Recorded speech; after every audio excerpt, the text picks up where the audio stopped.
In an early draft of the script for Blumhouse's 2018 Halloween sequel, slasher Michael Myers successfully killed his nemesis Laurie Strode, one of the longest-tenured boogeymen in horror movie history. Michael has been dispatching unfortunate victims in gruesome ways since 1978, when legendary director John Carpenter unleashed the shape on the world. It's safe to say, though, that of the big slasher franchises, Halloween has been the bumpiest ride, rebooting its continuity more than once and producing multiple sequels generally regarded as terrible. 1981's Halloween 2 tends to be considered the most worthy follow-up to the original. But even then, the absence of director Carpenter behind the camera is noticeable. 1982's Halloween 3 is somewhat of a cult classic now, but has nothing to do with the rest of the series. 1988's Halloween 4 has its share of fans, but 1989's fifth film and 1995's sixth are usually singled out as being among the worst entries.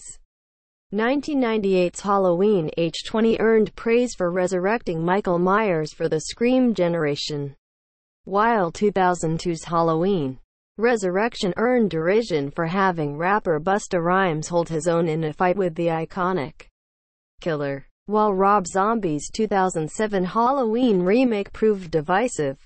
His 2009 sequel Halloween 2 was less so, in that almost everyone disliked it. Related, William Shatner used to wear Michael Myers' mask for Halloween with Halloween 2018 now in the books. Many are holding it up as the best film in the franchise since Carpenter's original. And financially, it's certainly performing far better than its predecessors. Another sequel seems inevitable, and Jamie Lee Curtis has said she'd consider returning as Laurie Strode.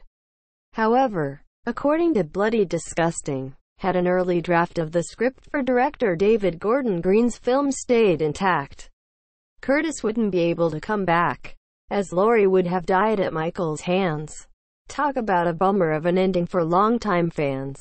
Of course, if Halloween 2018 had opted to kill Laurie off, it wouldn't be unprecedented. Halloween 4 wrote Laurie out of the franchise for the first time by explaining that she had died in a car accident off-screen, and centered the story on her daughter Jamie, Danielle Harris.